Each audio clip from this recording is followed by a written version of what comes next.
Olá a todos e bem-vindos a mais uma sessão sobre pandemias e história na era da Covid-19. Hoje irei entrevistar a investigadora Maria Amélia Campos, do Centro de História da Sociedade e Cultura da Universidade de Coimbra. Doutora em História, com uma tese sobre Santa Justa de Coimbra na Idade Média, tem investigado sobretudo temas de história religiosa e história urbana para o período medieval. A sua entrevista será sobre as colegiadas de Coimbra, perante a peste negra, um estudo de caso para conhecermos as consequências de uma pandemia global, mas a uma escala mais local.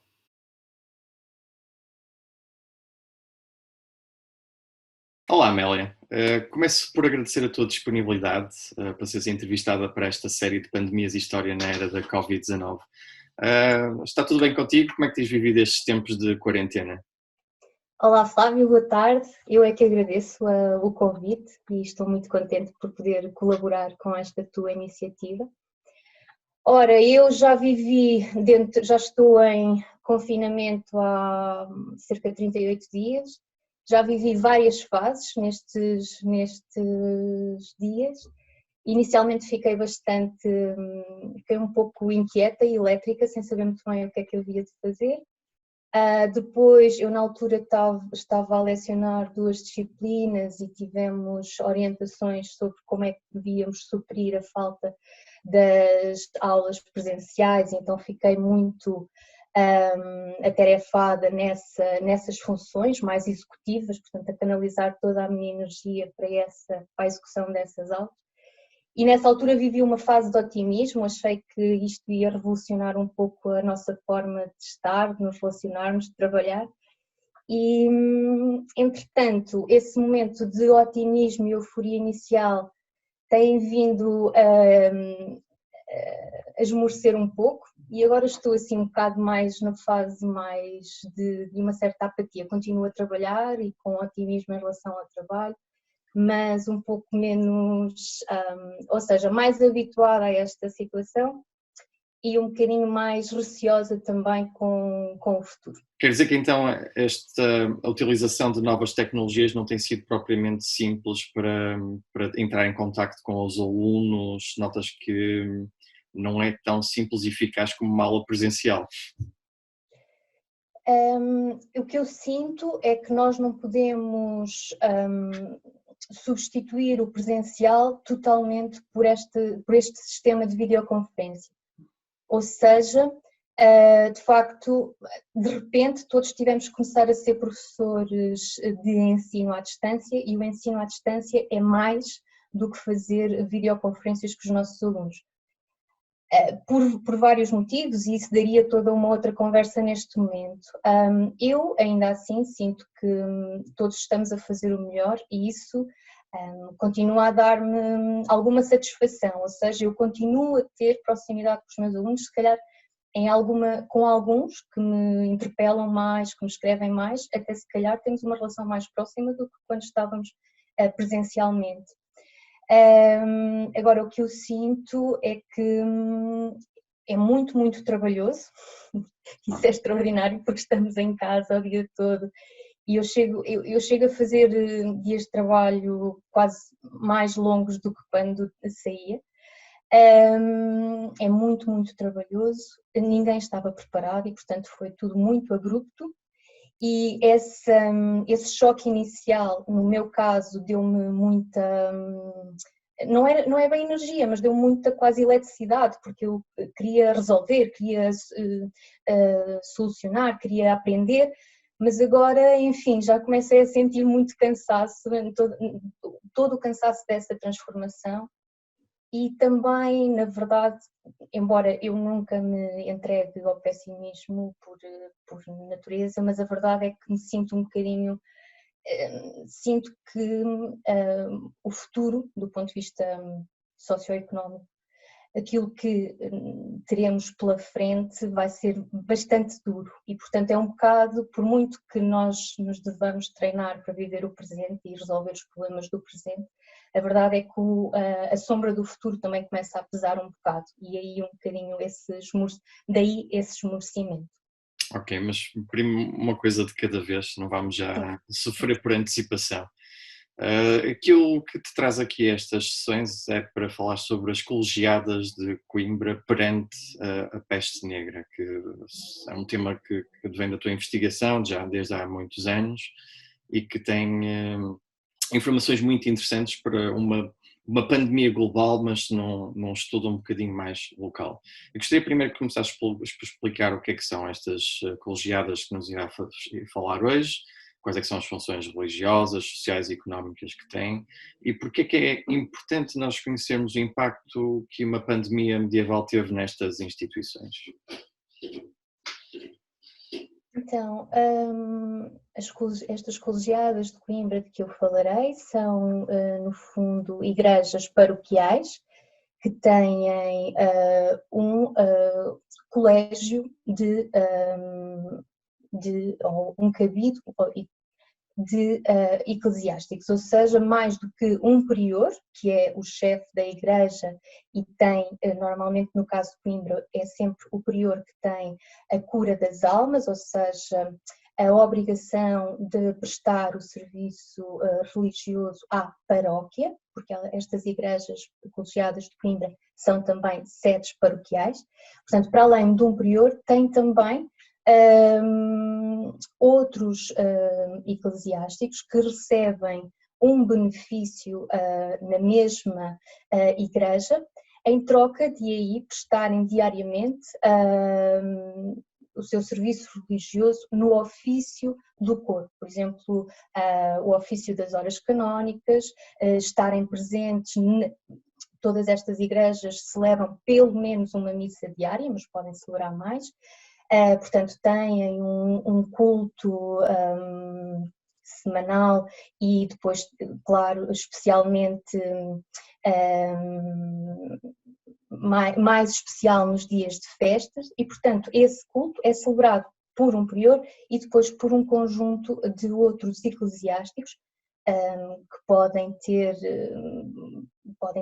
ordens sagradas ou não, serem clérigos menores, mas que celebram, portanto, têm como a sua obrigação a celebração do culto religioso nestas igrejas. Isto do ponto de vista religioso. Portanto, estas igrejas têm, como disse, são sedes de paróquia e, portanto, estão encarregadas de celebrar os principais sacramentos da sua paróquia, mas depois têm ainda um conjunto grande de celebrações relacionadas com o culto dos mortos nessa paróquia, ou seja, a celebração do funeral a quando da morte dos seus paroquianos e depois, no caso destes deixarem isso determinado, continuarem num período de 1 ano, 2 anos ou até perpetuamente a celebrar a memória desses paroquianos que já faleceram. Isto do ponto de vista religioso julgo que é o mais importante a referir. No que diz respeito à sua relação com o exterior. Depois, do ponto de vista económico, estas igrejas são também importantes proprietárias da propriedade urbana, portanto, do solo e dos prédios, não é? Das casas de Coimbra. Portanto, e sobretudo, têm, normalmente, a maior parte da propriedade urbana de cada uma destas igrejas localiza-se na sua própria paróquia. Portanto, elas são também, dito de forma mais contemporânea, as principais senhorias dos seus paroquianos. Também dizer que estas comunidades eclesiásticas têm, portanto, cada um destes eclesiásticos, sobretudo neste período que hoje nos interessa mais falar, que é o século XIV, vivem em casas próprias, portanto eles juntam-se diariamente no serviço do coro, portanto na igreja, mas têm casas próprias e, portanto, normalmente também dentro da paróquia. Ok, acho que é uma boa forma de começar esta discussão para percebermos bem qual é que é o sujeito e o objeto da tua investigação e que também nos irás aqui falar hoje. Para quem investiga história medieval sabe que é sempre muito difícil termos noções exatas e precisas do impacto de certas, seja catástrofes, mas também por vezes momentos bons, não é? Não é possível fazer aquilo que se chama história de serial, não é? Perceber concreto, ter os números exatos para percebermos flutuações económicas, entre outros aspectos, como também neste caso em particular números precisos de quantas pessoas é que foram afetadas pela peste negra. Apesar disso, e tendo em conta todas essas lacunas típicas da história medieval, consegues ter uma ideia mais ou menos de quão forte foi o abalo provocado pela peste negra nestas instituições religiosas em particular? Se conseguiram sobreviver, se extinguiram algumas, se reergueram de uma forma adaptada? Sim, portanto, como disseste, e eu subscrevo totalmente, é muito difícil termos dados quantitativos que nos, sobretudo à luz dos nossos dias, em que nós temos números aferidos ao dia e pronto, isso não acontece para o século XIV, é muito, muito difícil termos uma relação da população e, portanto, uma imagem total dos quantitativos. Agora, de facto, cada uma destas colegiadas dá-nos um exemplo daquilo que depois poderá ser, de certa forma, do que pode ser alargado a toda a cidade. Quer dizer, se imaginarmos que isto aconteceu em cada uma das colegiadas, já agora, eu há pouco não disse, mas, portanto, Coimbra tem duas grandes instituições eclesiásticas, a Sé e o Mosteiro de Santa Cruz. O Mosteiro de Santa Cruz tem também uma paróquia adscrita, mas, de facto, estas colegiadas que eu vou falar dizem respeito às outras paróquias e são 7.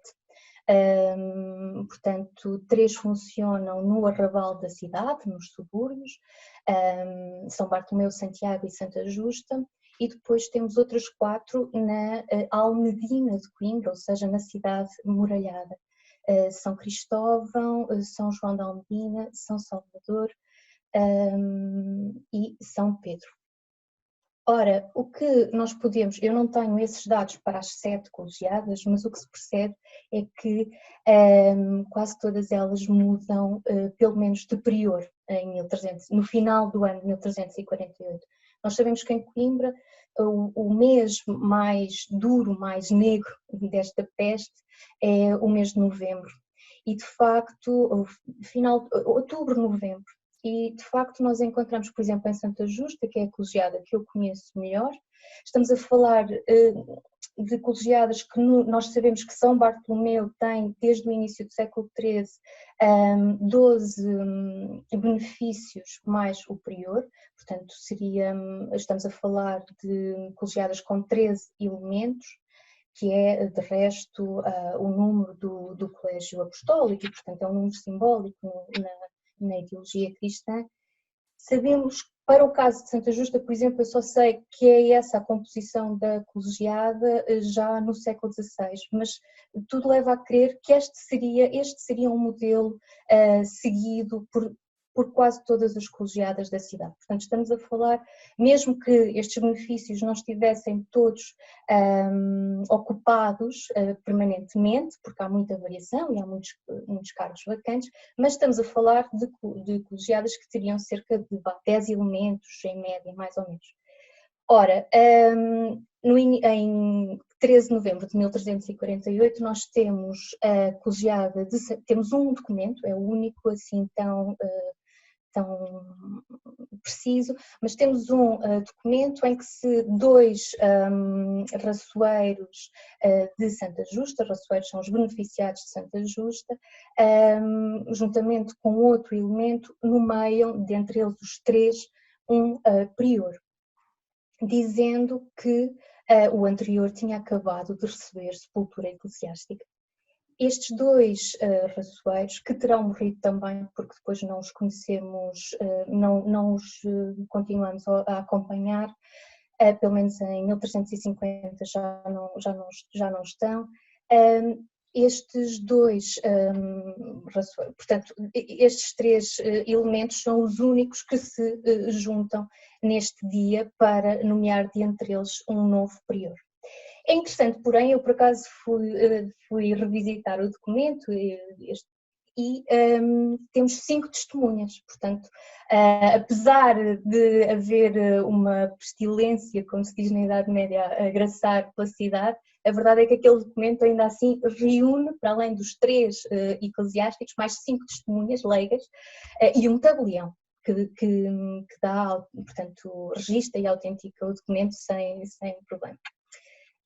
Depois, sabemos também que entre outubro e dezembro, São Bartolomeu, que é também então uma das grandes colegiadas da cidade muda de prior, São Cristóvão na Almedina também, e depois temos o mais expressivo documento, eu diria, para este, pelo menos neste universo do clero secular português, temos o mais expressivo documento que caracteriza bem este momento, que é a elaboração das constituições, ou seja, do estatuto interno da colegiada de São Pedro de Coimbra, por consequência da peste.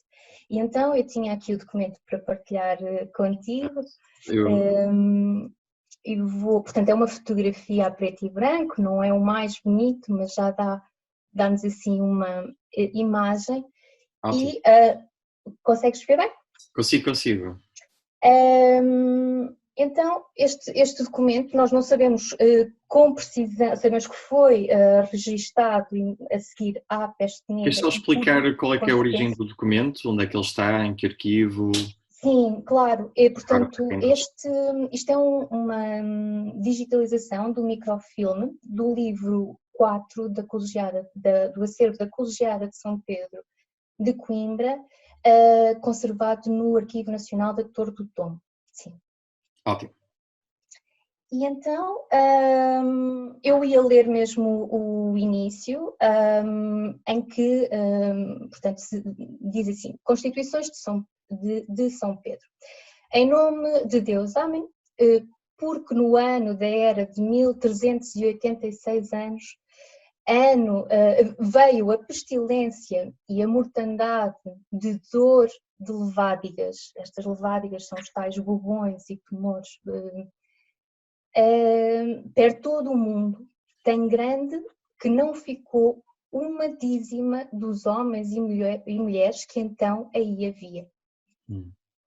E no dito ano morreram o prior, o chantre e todos os raçoeiros da igreja de São Pedro da Almedina de Coimbra, uns depois dos outros, todos em um mês.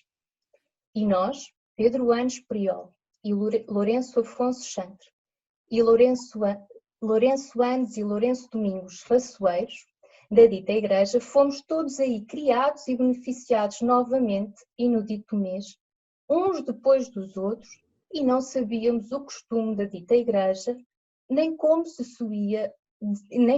suíam de partir os bens e frutos e direitos dela. Portanto, eu vou interromper aqui a partilha, mas de facto é extraordinariamente expressivo a forma como esta colegiada de facto se paulatinamente, à medida que iam morrendo os outros elementos, eventualmente mais frágeis, não é? Mas toda a comunidade anterior se vai extinguindo e vão então sendo eleitos ou nomeados para estes cargos mais 4 novos eclesiásticos que têm a necessidade de registar por escrito o costume da Igreja, portanto os estatutos da Igreja. Aqui há dois elementos muito interessantes, não é? Quando eles tentam caracterizar visualmente a doença, não é? Quando eles falam das levádigas, ou seja, que tipo de efeito é que essa doença provocava nas pessoas, que não vale a pena alongarmos muito sobre essas características. O André Silva, na primeira entrevista, acabou por explicar um pouco melhor o processo de zoonose e quais as suas consequências. E também eles, apesar de tudo, lá está, nós não temos dados quantitativos, como a Direção-Geral de Saúde todos os dias publica sobre Covid-19, não temos acesso a esses elementos para o período medieval, mas não deixa de ser interessante a tentativa que eles fizeram também de explicar o impacto, provavelmente exagerado, não é? Mas quando eles dizem que não ficou uma dízima dos homens que por aí havia, estão a dizer que não sobrou nem 10% quase, não é? Provavelmente será um exagero por parte do redator, não é, do documento, mas até que ponto é que tu achas que será assim tão... qual é que será a diferença entre a realidade e com base noutras investigações? Será que consegues tentar perceber até que ponto é que isto é demasiado ficcionado, esta afirmação? Eu, de facto, em termos de realidade e de números, eu preferia não me alongar muito, porque haverá quem tenha essas contas mais bem feitas do que eu, e eu, de facto, até uma das coisas que gostava de partilhar contigo é que a paróquia que eu conheço melhor, porque eu trabalho muito pela rede paroquial da cidade de Coimbra, e a paróquia que eu conheço melhor e que é Santa Justa, reage à peste de maneira muito diferente, ou seja, e portanto, de facto, em termos quantitativos, eu até tenho outra imagem para dar. Uma imagem de uma sociedade que se transforma, de certa maneira. Sim, mas sabemos que ocorreram transformações socioprofissionais muito importantes, não é? Que abalaram, de certa forma, o tecido social e económico de Santa Justa de Coimbra, não é? Sim, para o caso de Santa Justa, sim. Agora, sobre este documento e sobre o facto de eles dizerem que não sobra nenhum em 10 homens daqueles que aí havia, como eles dizem, daqueles que existem, o que eu acho é que este documento é de facto um documento que espelha uma tristeza profunda e uma alteração profunda na forma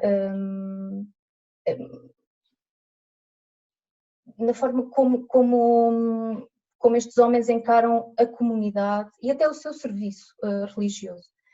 Porque eles não só têm necessidade de registar, portanto, os costumes desta igreja, e portanto aqui, porque assim, com certeza que eles estão a registar conforme uma tradição oral que existe e que se mantém, mas há essa necessidade de passar a escrito aquilo que depois há de nortear a vida comunitária de todos eles. E há também no final do documento 3 destas constituições, portanto é uma compilação de cerca de 30 constituições, 3 delas são dedicadas à forma como se deve celebrar as cerimónias fúnebres dos eclesiásticos de São Pedro de Coimbra, e são extraordinariamente pormenorizadas na forma como ditam essas cerimónias. Portanto, se eles dizem mesmo, se um de entre nós morrer na cidade, que se faça assim, assim, assim. Se um de entre nós morrer fora da cidade sem ter... Falam muito também nesta questão, sem ter a morte preparada, não é? Se não soubermos o que é que ele quer, devemos fazer assim, assim, assim. Portanto, há o que eu acho que aquele preâmbulo, aquela introdução nos mostra e que depois o documento no final nos volta a chamar a atenção, é de facto para um momento de transformação, mas de transformação na dor, na dor da perda, numa nova necessidade de pensar a morte e de a celebrar. A verdade é que as sociedades medievais e as sociedades também da época moderna e quase contemporâneas até há bem pouco tempo lidavam com a morte e tinham uma forma diferente de perceber a vida, diferente daquela dos dias de hoje, não é? Isto para nós também acaba por ser um pouco catastrófico, esta ideia de haver uma pandemia, porque nós não estamos preparados para isto, não é? Ao contrário daquilo que havia na Idade Média.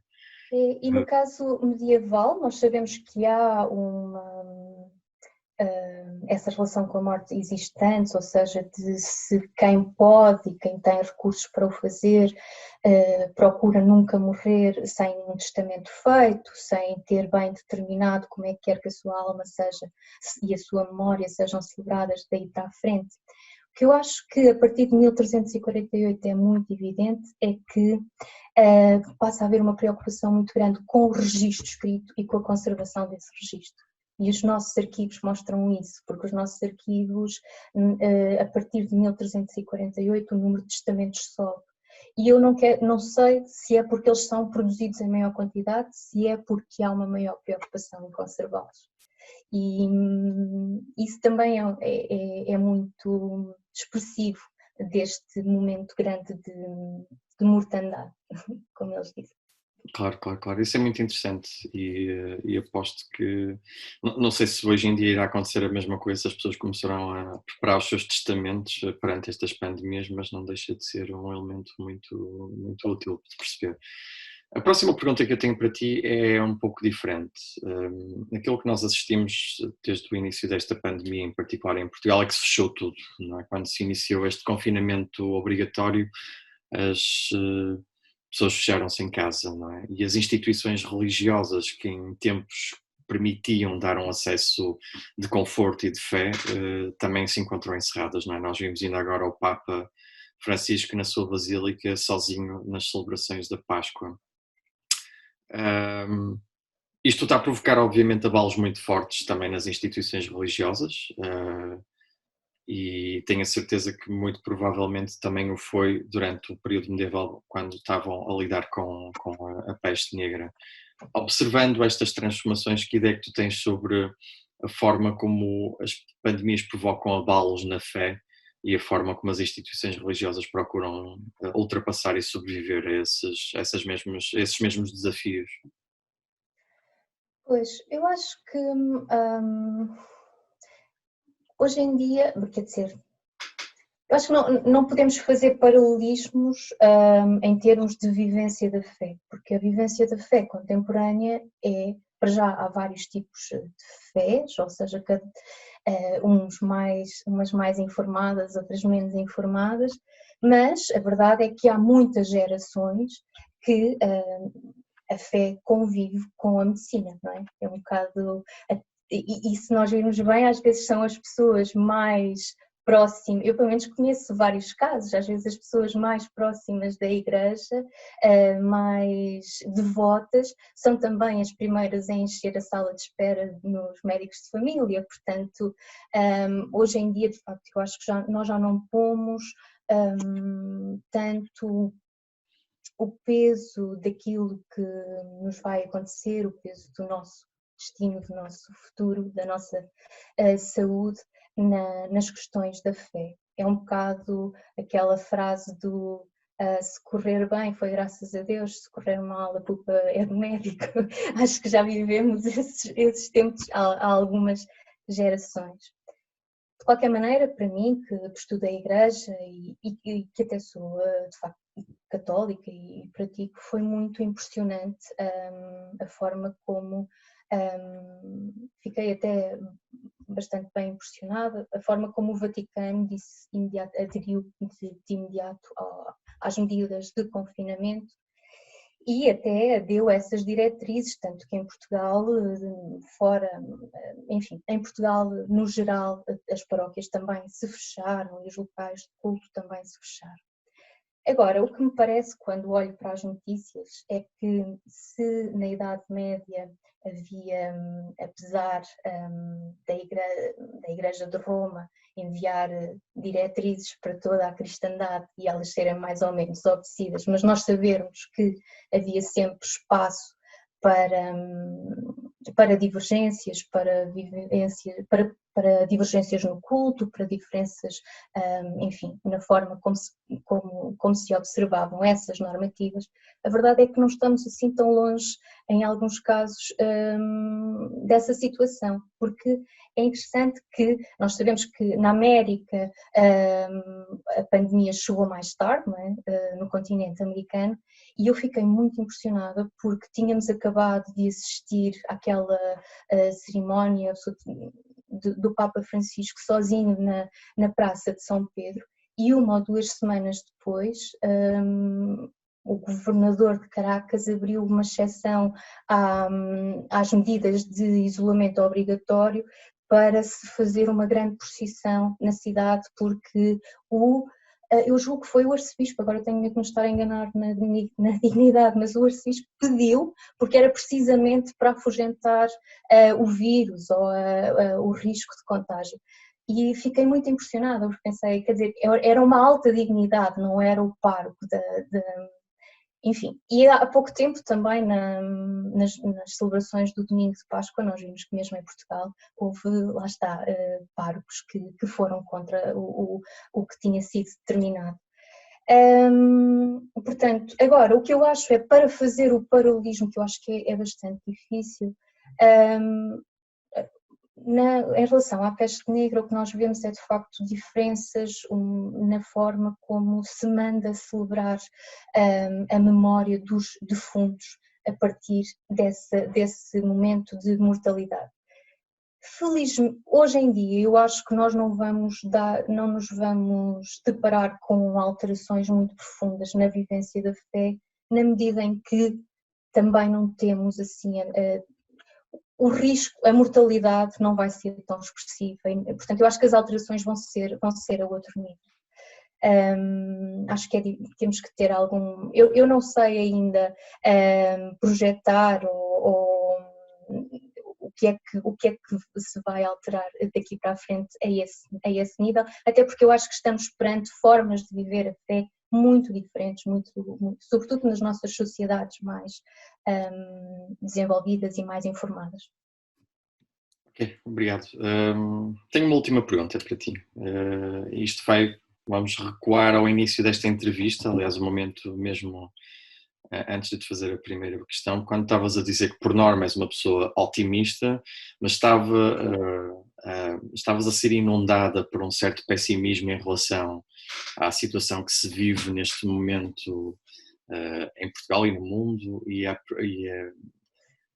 o receio que tens, de certa forma, que isto tenha consequências económicas e sociais bastante gravosas e danosas para o nosso país.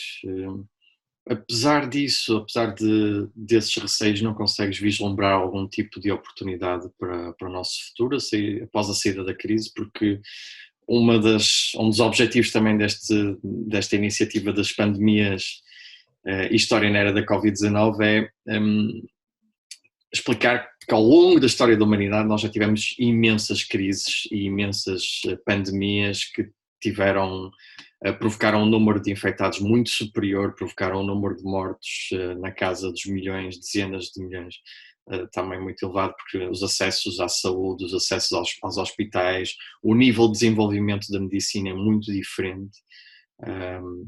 E também o acesso à própria informação, porque hoje estamos constantemente a ser bombardeados todos os dias, ininterruptamente, com dados sobre em que estadiamento é que se encontra a Covid em Portugal, que medidas é que devem ser tomadas, entre outros aspectos. Portanto, é muito provável que venha aí uma crise, mas então que relação é que tu fazes entre crises e oportunidades pós-crise? Para terminar também de uma forma com uma perspectiva mais positiva. Sim, mas eu não quero alongar muito, mas houve uma coisa que ainda não disse e que tem a ver com esta questão da sociedade e da economia. Há bocado referi, mas depois também não queria deixar logo o documento das Constituições de São Pedro e queria só dizer uma coisa. Por exemplo, eu de facto a paróquia de Coimbra que conheço melhor é a Santa Justa de Coimbra, e Santa Justa é uma paróquia de Arrabalde, uma paróquia que se localiza na Idade Média, entre aquilo que é, portanto, na zona mais afastada do núcleo amuralhado da cidade, na zona, portanto, mais próxima do aro rural da cidade. Santa Justa é uma paróquia rica, onde vivem, por exemplo, a maior parte dos oleiros da cidade, onde vivem também vários lagareiros, correieiros, portanto, profissionais da transformação das matérias-primas e, portanto, equivalentes aos nossos artesãos atuais, mas é também uma paróquia dormitório, durante toda a Idade Média, dormitório de pessoas que trabalham nas hortas do aro rural da cidade.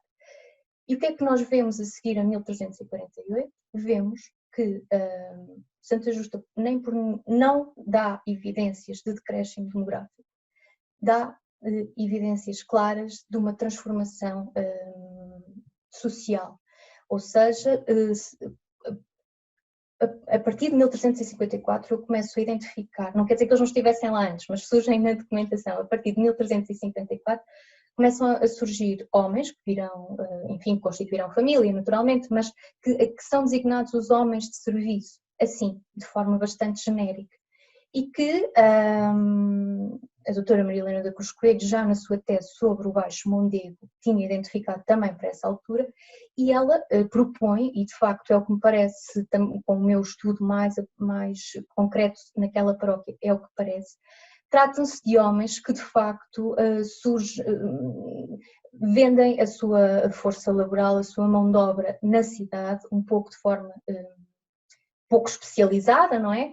Mas que vêm, no fundo, para a cidade, num movimento de êxodo rural, uma vez que no campo, nos campos mais próximos aqui serão de facto este fértil Baixo Mondego, de Coimbra à Figueira, portanto, que nos campos deixam de ter famílias e grupos de trabalhadores suficientemente grandes que cultivem uma herdade e paguem a renda dessa herdade e, portanto, vêm procurar a sua subsistência para a cidade.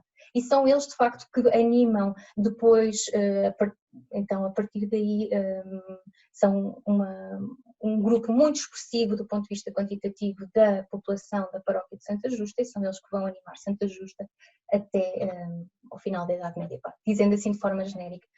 Portanto, agora, o que é que isto nos pode dizer sobre... Nós vamos ter, de facto, isso está antecipado por vários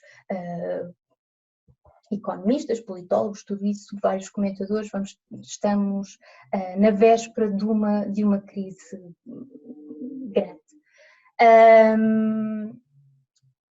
Acho, acima de tudo, o mundo como nós o vivemos na última década, ou nas últimas décadas, um mundo global, onde se viajava com a mesma facilidade com que se apanhava o expresso de Coimbra a Lisboa, vai de facto,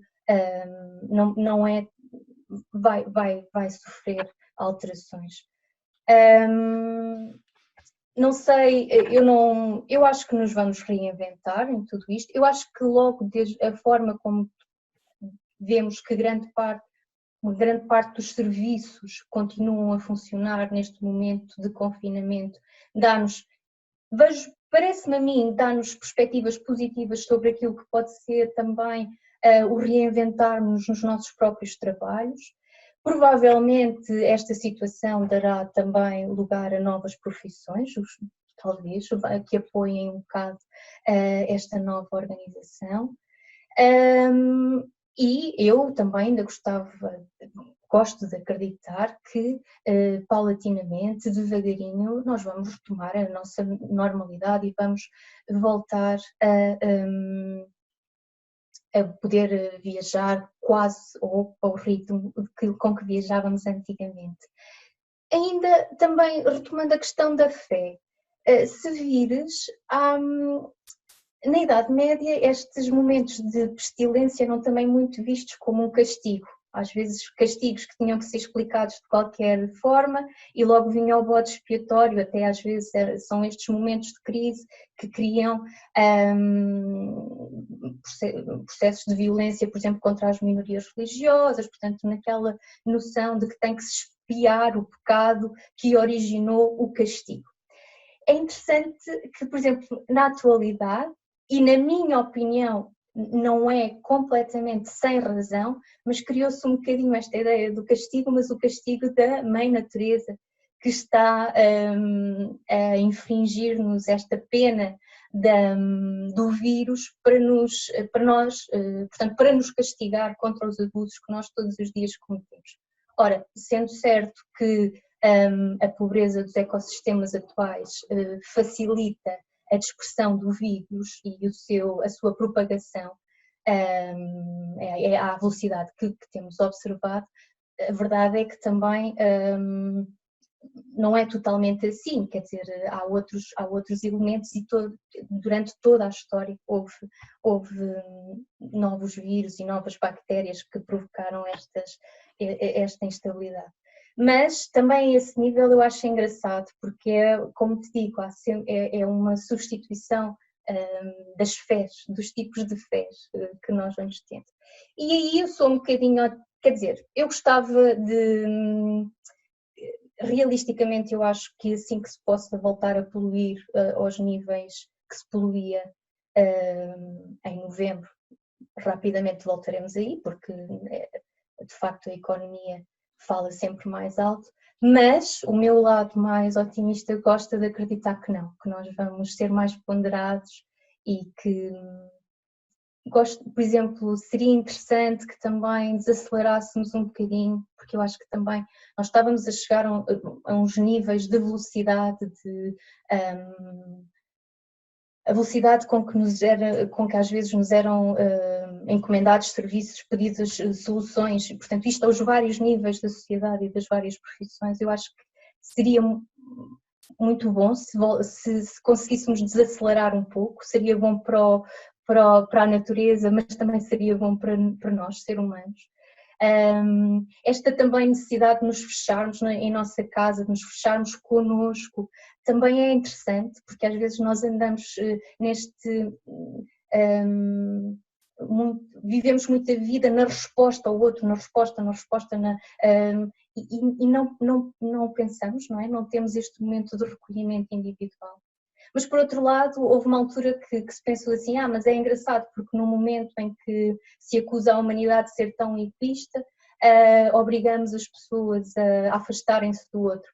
Sim, estamos afastados uns dos outros, mas não deixamos de ter o outro em nossa casa de cada vez que temos alguma solicitação de trabalho, não é? Eu estou em tua casa, tu estás na minha, estamos assim. Portanto, enfim, acho que estou a divagar um pouco, mas são assim algumas reflexões sobre o momento presente e a minha esperança, o meu lema é ter paciência face ao momento atual e ter muita esperança em relação ao futuro. A minha esperança de que possamos desacelerar um bocadinho e voltarmos a encontrar-nos de forma feliz. Boa, é uma forma bonita e positiva de terminar. E não eram divagações, a verdade é que tocaste em vários pontos muito importantes e que mais uma vez acabam por ter algum paralelismo mesmo com a realidade atual, quando falaste, por exemplo, da expiação dos pecados e de ver acusações contra minorias que eram responsabilizando-as pelas pestes, como por exemplo o caso dos judeus durante a Idade Média, quem foi atribuído muitas vezes a responsabilidade de propagação dessa doença. Não é muito diferente daquilo que o Donald Trump faz quando diz este é o vírus chinês, o vírus do Wuhan, não é? É uma forma xenófoba de atribuir uma responsabilidade à China pela origem deste vírus. Ou ainda há pouco tempo li, por exemplo, que na Índia estava a ser propagada a informação de que os muçulmanos eram responsáveis pela propagação da doença e isso gerou uma onda de violência contra essas pessoas. Não é. Portanto, isto é importante que as pessoas tenham um bocadinho mais de acesso à informação e que possam usá-la de uma forma inteligente e útil para acabar com preconceitos que existem e que continuarão a existir, essa que é a verdade. É bonita a ideia de desacelerar, porque a verdade é que também, eu acho que, isto é uma reflexão agora minha também para terminar, eu acho que este vírus também tem um efeito que é de perceber a nossa pequenez no mundo e a nossa insignificância, porque podemos ter smartphones de última tecnologia que tiram fotografias de alta resolução e podemos fazer videochamadas e eu estar aqui em minha casa, tu estás na tua e estamos a algumas centenas de quilómetros de distância e temos tecnologias e ferramentas ao nosso dispor fenomenais, mas a verdade é que também somos impotentes para resolver certos problemas muito rapidamente. Não somos assim tão evoluídos como julgamos, do ponto de vista científico até, para conseguirmos ultrapassar crises de uma forma rápida. Haverá sempre dúvidas até se a vacina acabará por ser eficaz, porque há sempre as mutações que os vírus sofrem que podem dificultar o acesso a essa mesma vacina. Claro. Vamos ter que esperança que isto passe rapidamente. Obrigado, Amélia, pelo teu testemunho. Eu acho que foi muito importante. Um pequeno estudo de caso que permite perceber como é que uma instituição religiosa num determinado local do nosso país viveu a peste negra e como é que transformações é que daí advieram. Até breve, agradeço a tua disponibilidade, cuida de ti, lava as mãos quando saís agora, depois de se isto começar se começarem a levantar as medidas de confinamento, mantenham na mesma um certo distanciamento social. Sei que uma pessoa está com muita vontade de abraçar e de tocar nas pessoas, mas não será possível. Obrigado, Amélia. Sou eu que agradeço, muito obrigada, Flávio, é um gosto poder colaborar com uma iniciativa tua. Obrigada. Ok. Para aqueles que nos veem de forma assíncrona, através do canal do YouTube de CITSEM ou através do nosso blog Pandemias e Histórias, espero que tenham desfrutado desta nossa entrevista e poderão deixar os comentários no blog, por exemplo. Espero que gostem. Até breve.